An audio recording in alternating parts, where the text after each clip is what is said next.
Right now, somewhere on this planet, a customer is sitting on the fence about your product. They have the money, they have the need.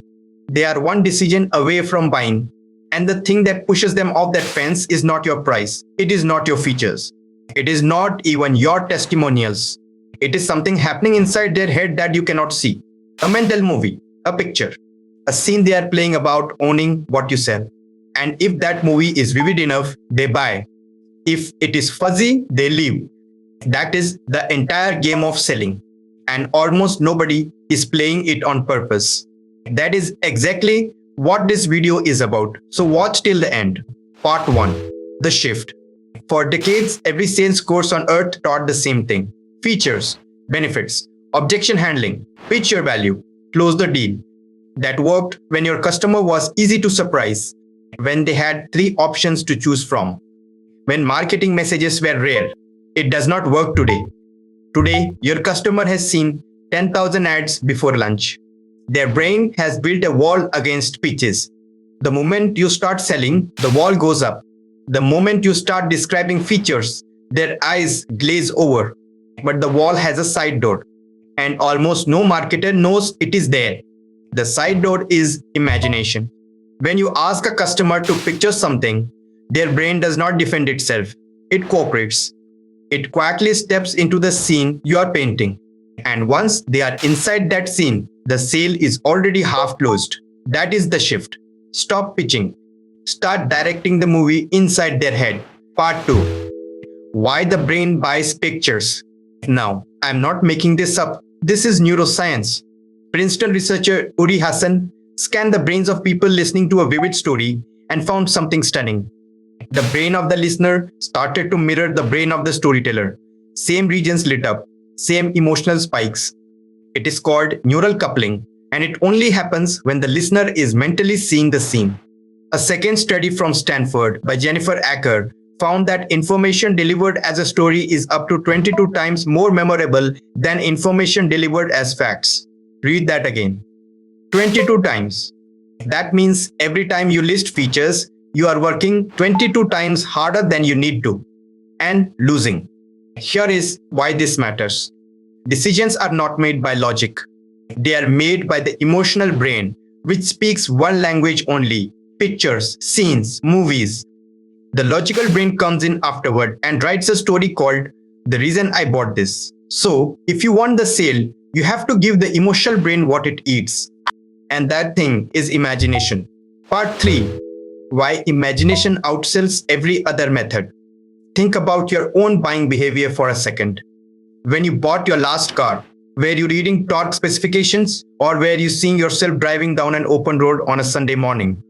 When you booked your last vacation, did you compare hotel star ratings line by line, or did you see yourself sitting on a beach with a drink in your hand? When you signed up for a course, were you analyzing the curriculum, or were you picturing the version of you who already had the skill? In every case, the pictures sold the product. The features just gave you permission to commit. Now flip it. Your customer is doing the exact same thing about your offer right now. The only question is whether the picture in their head is one you painted on purpose or one their imagination drifted into on its own. If you do not direct the scene, their brain will, and it will probably paint the safest, dullest, most undecided scene possible. You have to direct the movie. Quick thing before I go into the methods. If you are still here this deep into the video, something in this is clearly clicking for you. Just hit the like button real quick. It takes 1 second and it tells YouTube to show this to other marketers and business owners who actually need it. And subscribe if you want more breakdowns like this one on AI and marketing. That is it. Now let us get into the actual system. Part 4. The 5 methods. Method 1. Future pacing. This is the foundation. Most marketers describe what their product does. Pros describe the day in their customer's life after the customer owns it. Notice the difference. Not the purchase, not the unboxing, not the onboarding. The Tuesday morning, a month from now, when they wake up and the thing they were struggling with is gone. Here is the rule. Timestamp it, make it specific, make it sensory. Bad future pacing sounds like you will save time and grow your business. That is generic. The brain cannot picture it. Nothing happens. Good future pacing sounds like 3 weeks from today, you open your laptop on a Tuesday morning, you make your coffee, you sit down, and before you have taken your first sip, your inbox already has 4 qualified leads waiting in it. That is the world this changes you into. See the difference. The second version has a day, a drink, an object, a number. The brain hears that and immediately builds the scene. And the moment they have built the scene, they have already started wanting it. That is the trick. You are not selling the product. You are selling them a version of their own life that they cannot now unsee. Use this in your sales calls. Use it on your landing pages. Use it as the opening line of your emails. Anywhere you are trying to move someone, future pays first, pitch second. Method 2. The empty chair. Most marketers sell the gain. The pros sell the gap. Gain selling says, look at what you will get. Gap selling says, look at what you are losing every day by not having this. Both create motivation, but the second one creates urgency because loss aversion is roughly twice as powerful as gain pull. Daniel Kahneman won a Nobel Prize for that finding. So how do you sell the gap? Ask your customer to picture the people who do not get to enjoy this thing. Their team that keeps grinding late on Fridays. Their family that keeps eating dinner without them. The version of themselves 2 years from now who looks back at this moment and quietly wonders why they did not act. That empty chair, that absence is the loss they have not yet imagined. And once you make them imagine it, doing nothing stops feeling safe. The phrasing is simple. Picture the version of your team in 6 months if nothing changes. Same workload, same frustration, same missed numbers. Is that the version of the business you want to be running? You are not pressuring them. You are just turning on a light in a room they were avoiding. Method 3. Sensory anchoring.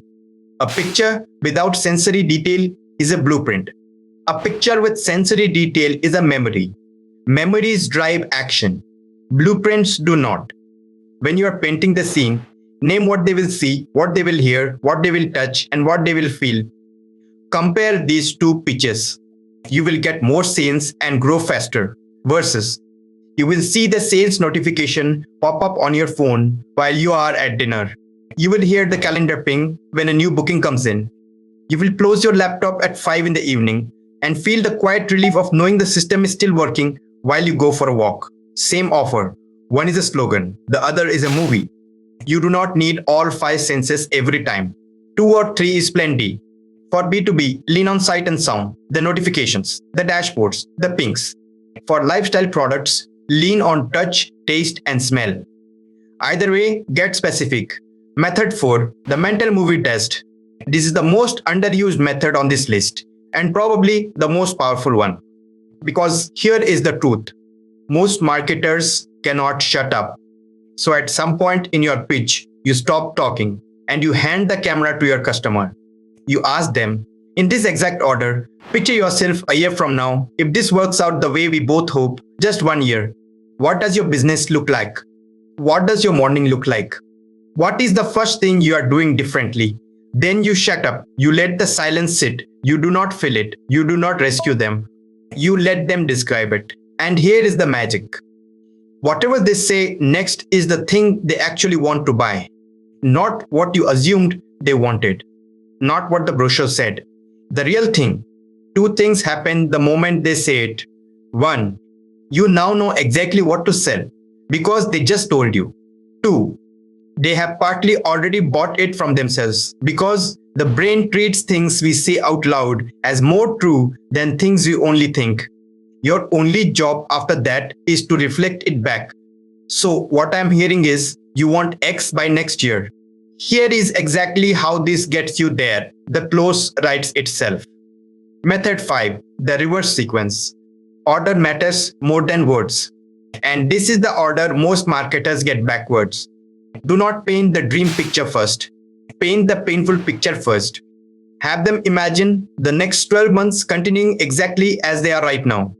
Same metrics, same problems, same exhausting Friday evenings where the work never quite ends. Make that scene real. Let them sit in it for a beat. Then, and only then, paint the alternative scene that your product creates. The contrast does the selling, not the dream alone. not the pain alone. They jump between the two. Relief is the most powerful purchase trigger on earth, and you cannot create relief without first activating the pain. If you skip the pain and go straight to the dream feels distant, aspirational, easy to defer until next quarter. But if you activate the pain first and then offer the dream feels like rescue. And rescue is something the brain does not defer. If you take one thing from this video, take this. Your customer is going to imagine something about your offer, whether you help them or not. Their imagination is going to run on autopilot. And autopilot almost always produces a blurry, hesitant, undecided scene because that is the safest place the brain knows. Your job is not to convince. Your job is to direct. Take the camera out of their hand, point it at the right scene, and turn the lights on.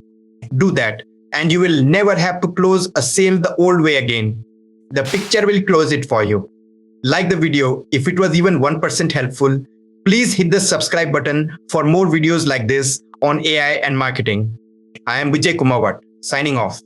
I will see you in the next video. Stay tuned.